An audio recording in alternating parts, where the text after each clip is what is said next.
JKC news update में आप सभी का स्वागत है। मैं हूं आपके साथ नीति भारद्वाज। न्यूज अपडेट में आगे बढ़ने से पहले आइए नजर डालते हैं इस वक्त की प्रमुख सुर्खियों पर। एलजी मनोज सिन्हा ने जम्मू में पेंशन सम्मेलन में कल्याणकारी योजनाओं पर डाला प्रकाश और 400 पेंशन लाभार्थियों को किया संबोधित।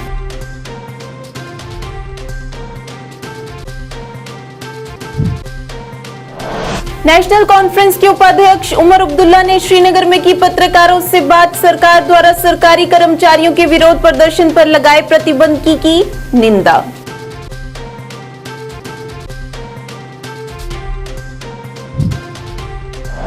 पाकिस्तानी रेंजरों ने बीओपी नारायणपुर सेक्टर रामगढ़ जिला सांबा में की गोलाबारी। बीएसएफ पोस्ट नारायणपुर के हेड कांस्टेबल हुए शहीद।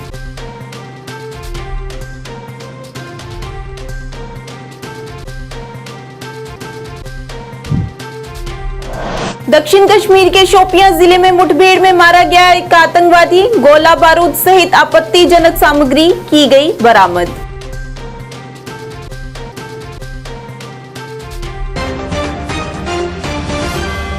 अब समाचार विस्तार से। जम्मू के जिला प्रशासन ने जम्मू के कन्वेंशन सेंटर में एक पेंशन सम्मेलन का आयोजन किया, जिसमें एलजी मनोज सिन्हा मुख्य तौर से उपस्थित रहे। इस दौरान उन्होंने सीधा 400 पेंशन लाभार्थियों को संबोधित करते हुए अद्वितीय पेंशन स्थिति पर प्रकाश डाला और 40 वर्ष से कम उम्र के लोगों पर प्रभाव पर जोर दिया। डिवकॉम रमेश कुमार, आईजी जम्मू आनंद जैन, डीडीसी चेयरमैन जम्मू भारत भूषण सहित कई अधिकारी भी उपस्थित रहे। सुषमा देवी जी मौजूद हैं।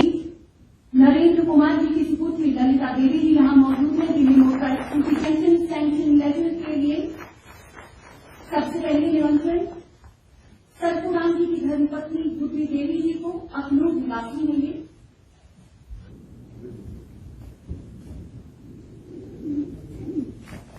विधवा पेंशन का सैंक्शन लेटर प्राप्त। आरसपुरा से जगन्नाथ जी की विधवा सुरेश कुमारी जी विधवा पेंशन स्कीम का लेटर प्राप्त करने के लिए मंच पर उपस्थित हैं।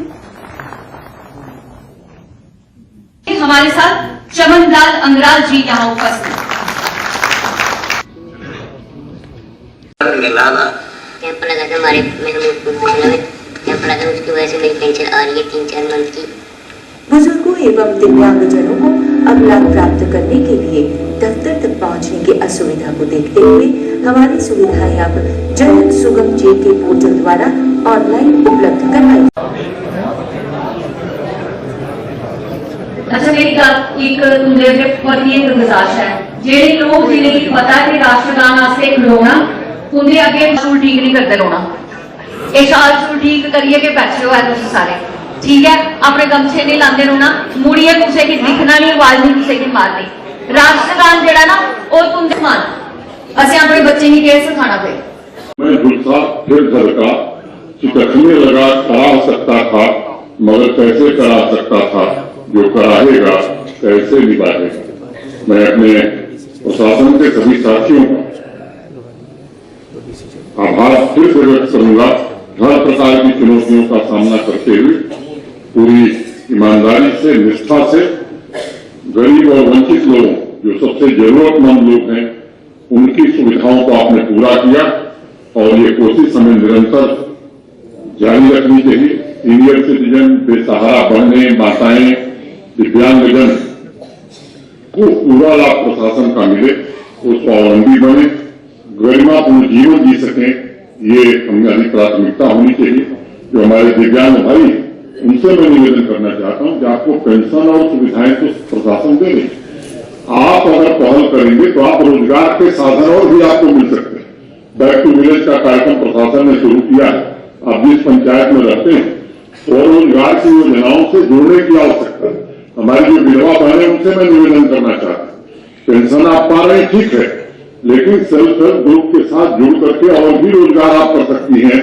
जो हाथ पर हाथ रख के बैठ जाता है, मैं समझता हूं उसके जीवन में बड़ा बदलाव नहीं आता है। तो मुझे लगता है कि मैं आपसे निवेदन करूंगा कि बैक टू विलेज कार्यक्रम में अपनी अपनी पंचायत में माई टाउन बाई प्राइड भी होगा। तो शहर में अगर रहते हैं तो अपने वार्ड में जुड़ करके हमारी जो बहनें हैं वो नेशनल रूरल लाइवलीहुड मिशन के साथ जुड़े। जो हमारे दिव्यांग भाई हैं वो स्वरोजगार के लिए आगे आए और जम्मू कश्मीर समाज के वंचित वर्ग के नागरिकों को मैं समझता हूं कि संसाधन आपको प्राथमिकता के आधार पर मिलेंगे, हर कोशिश की गई है। पूर्व मुख्यमंत्री और नेशनल कॉन्फ्रेंस के उपाध्यक्ष उमर अब्दुल्ला ने सरकार से कर्मचारियों के मुद्दों को हल करने के लिए प्रभावी उपाय बनाने का आग्रह किया। उन्होंने कहा कि सेवा आचरण नियमों का सम्मान करना महत्वपूर्ण है। सरकारी कर्मचारियों को विरोध प्रदर्शन करने से प्रतिबंधित किया जा रहा है, तो वह अपनी वैध मांगों को और अपनी वैध सेवा संबंधी शिकायतों को व्यक्त किस तरह करेंगे। अब्दुल्ला ने कहा कि यूनियन आमतौर पर विरोध करने के लिए एक मंच है, लेकिन अगर वह रास्ता बंद हो जाता है तो उनके मुद्दों को हल करने के लिए अन्य व्यवहार्य तरीकों को पेशकश की जानी चाहिए। इस मौके पर उन्होंने अन्य भी कई मुद्दों पर चर्चा की। जहाँ तक उनके जायज़ मामलात हैं, मुश्किलात हैं, उनको उभारने का कोई तो तरीका होना चाहिए। ठीक है, गवर्नमेंट ये कहती है कि आप एहतजाज नहीं कर सकते हो। यूनियनिज्म में तो एहतजाज की इजाज़त ही होती है, और अगर वो कहते हैं कि आप प्रोटेस्ट नहीं कर सकते हो तो कम से कम फिर वो एम्प्लॉयज़ को बताएं कि जो उनके जेन्युइन डिमांड्स हैं उनको हल करने का क्या तरीका है। बाकी सर्विस कंडक्ट रूल्स तो हर किसी मुलाजिम पे लावी होते हैं, और वैसे भी मुलाजिम कभी अपनी मर्ज़ी से सर्विस कंडक्ट रूल्स के ख़िलाफ़ जो है कार्रवाई नहीं करता। जब करते हैं तो कोई जेन्युइन उनकी ग्रीवियंस होती है, उनकी डिमांड्स होते हैं। इस गवर्नमेंट का तो किसी के साथ तालमेल है नहीं, और जहाँ तक सुनने में आया है मुलाजमों के साथ भी नहीं है।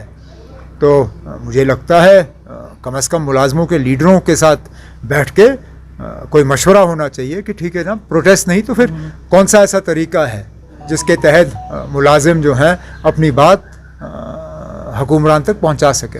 और क्या 16 wing Chenab rangers BOP Ashraf के पाकिस्तानी रेंजरों ने हमारे बीओपी नारायणपुर सेक्टर रामगढ़ जिला सांबा 148 बीएनबीएसएफ के क्षेत्र में गोलाबारी शुरू कर दी। परिणाम स्वरूप बीएसएफ पोस्ट नारायणपुर पर एक BSF head constable cross firing में घायल हो गई, जिसे सरकारी सीएचसी अस्पताल रामगढ़ लाया गया, जहां प्राथमिक उपचार के बाद सेना अस्पताल सतवारी जम्मू रेफर कर दिया गया, जहां उसने दम तोड़ दिया।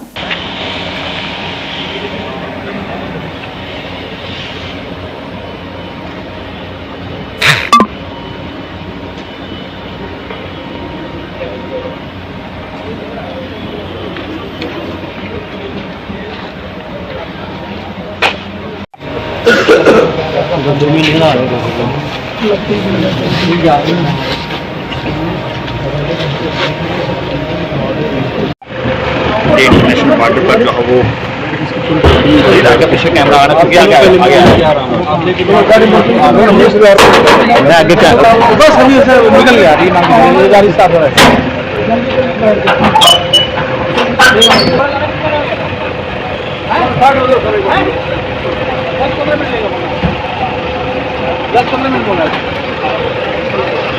हाँ बताओ, बोल रहा है 10 मिनट। दक्षिण कश्मीर के शोपियां जिले के कैथोहलान इलाके में मुठभेड़ में एक आतंकवादी मारा गया। पुलिस के अनुसार पुलिस, सेना और सीआरपीएफ की एक संयुक्त टीम ने शोपियां जिले में आतंकवादियों की मौजूदगी के बारे में विशेष जानकारी पर घेराबंदी और तलाशी अभियान शुरू किया। मारे गए आतंकवादी की पहचान विश्रो शोपियां के मेसर अहमद डार के रूप में हुई है। इस मौके पर पुलिस ने बताया कि हथियार और गोला बारूद सहित आपत्तिजनक सामग्री भी बरामद की गई है।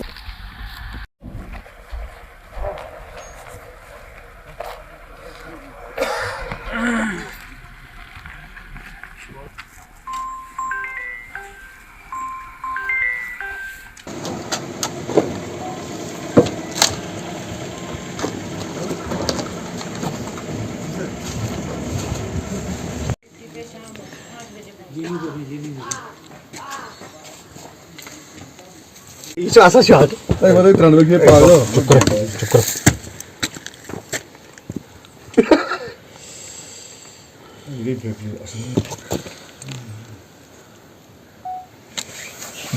जम्मू कश्मीर कला संस्कृति एवं भाषा एकेडमी द्वारा थिएटर उत्सव का आयोजन किया जा रहा है। इस उत्सव का आयोजन जम्मू के अभिनव थिएटर में किया गया। इस अवसर पर पत्रकारों से बात करते हुए डॉक्टर सुधीर महाजन ने कहा कि इस कार्यक्रम में 7 नाटक प्रस्तुत किए जाएंगे, जो कि अलग अलग भाषाओं में प्रस्तुत किए जाएंगे।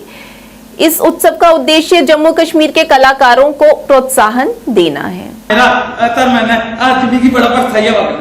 रितु ਉਹਦੇ ਕਨੇ ਹੋਰ ਵੀ ਖੁਸ਼ਬੂ ਹੈ, ਇੱਤਰ ਦੀ, ਕੱਪੜੇ ਉੱਪਰ ਲੱਗੀ ਦੀ ਮਾਇਆ ਦੀ ਤੇ ਗੰਦੀ ਜਨਾਬੇ ਤੇ ਨੁੱਕੇ ਦੀ। ਉਹ ਬਸ ਮਿਕਸ ਕਰ ਦੇ ਕੰਮ ਆ ਚੇਤਨ, ਪਹਿਲਾ ਨਿਯਮ ਆਪਣਾ ਚਿਹਰਾ ਹਮੇਸ਼ਾ ਜਨਤਾ ਦੇ ਸਾਹਮਣੇ ਰੱਖਣਾ। ਜਨਤਾ ਦੇ ਸਾਹਮਣੇ? ਪਰ ਕਿੱਥੇ ਹੈ ਜਨਤਾ? ਉਹ ਕੋਕੀ ਦੀ ਛੱਜ ਬੈਠੀ ਦੀ ਹੈ, ਪਹਿਲੇ ਇਹ ਤੇ ਪਤਾ ਲੱਗੇ। ਉਹ ਸਾਡੀ ਬੱਖੀ ਦਿਖਾ ਕਰਦੀ ਹੈ। जी मैं डॉक्टर सुधीर महाजन, जहां एकेडमी ऑफ आर्ट कल्चर में office incharge divisional office Jammu, जो आज आप कार्यक्रम यहाँ पे शुरू होने जा रहा है उसका नाम है थिएटर फेस्टिवल फेज सेकंड, जिसमें 7 नाटक जो हैं वो एक्सपर्ट ने यहाँ पे एग्जामिन करके उनको पास किया है और अब उनका प्रदर्शन होगा। आज पहला नाटक है, नाटक डोगरी में किया जा रहा है और ये उनका लिखा हुआ नाटक है शरद जोशी का और ट्रांसलेशन है डोगरी में। और इसके अलावा कश्मीरी में भी नाटक हैं, हिंदी में भी हैं, फिर एक मूल नाटक डोगरी का है मोहन सिंह जी का न्याय। तो इस तरह से कुल मिला के कश्मीरी, डोगरी और हिंदी में मिला के 7 नाटक जो हैं इस फेस्टिवल में किए जाएंगे। और जम्मू कश्मीर के थिएटर को और थिएटर आर्टिस्ट को बढ़ावा देने के लिए ये हर साल पहले एक फेस्टिवल किया जाता था, लेकिन जब से भरत सिंह जी ने ये यहाँ चार्ज संभाला है तो अब उन्होंने एक साल में 2 फेस्टिवल करवाना शुरू कर दिए हैं, ताकि सभी लोग जो हैं वो किसी कारण जो पहले नहीं पार्टिसिपेट कर पाते हैं वो सेकंड वाले फेस्टिवल में पार्टिसिपेट करें। तो लिहाजा इसी तरह थिएटर को प्रमोट करने में और उसको डेवलप करने में सेक्रेटरी साहब का बड़ा योगदान है और वो इसके लिए बड़े तवज्जो दे रहे हैं कि थिएटर की एक्टिविटीज़ को कैसे बढ़ावा मिले। जेके टीचर्स फोरम ने आज नवनिर्वाचित जिला अध्यक्ष ताहिर अहमद सोफी के नेतृत्व में मुख्य शिक्षा अधिकारी बारामूला के साथ एक परिचयात्मक बैठक की, जिसमें उन्होंने शिक्षण समुदाय से संबंधित महत्वपूर्ण मुद्दों पर प्रकाश डाला।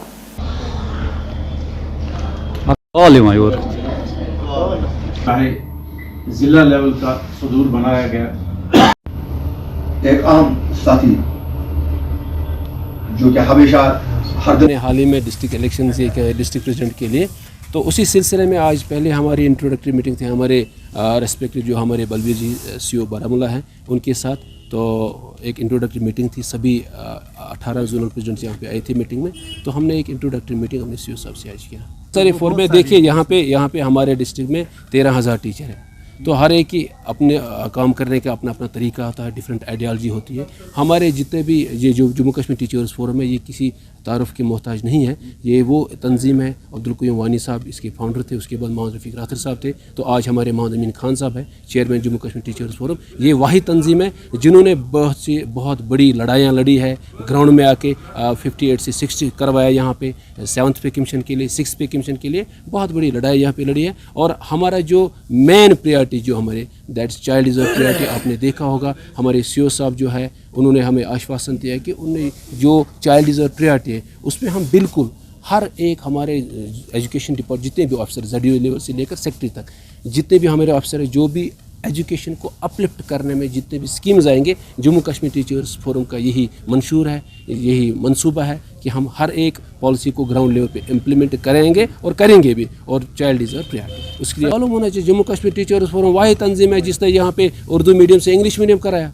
जम्मू कश्मीर टीचर्स फोरम यहाँ पे वाहिद तंजीम है जिसने यहाँ पे जितने भी अनट्रेनड टीचर्स थे उनको सरकार ने यहाँ पे उनको ट्रेनड किया। जब जम्मू कश्मीर टीचर्स फोरम ने ये मामला था हमारे ऑफिसर हजरत के सामने लाए, आपको ये मालूम होना चाहिए कि हमारे जितने भी आज टीचर्स हैं वो वेल ट्रेनड है, वो ये स्कूलों में पढ़ाते हैं, ग्राउंड लेवल में पढ़ाते हैं, और बच्चे हमारे लिए हर हमेशा प्रायोरिटी है और रहेंगे इंशाल्लाह।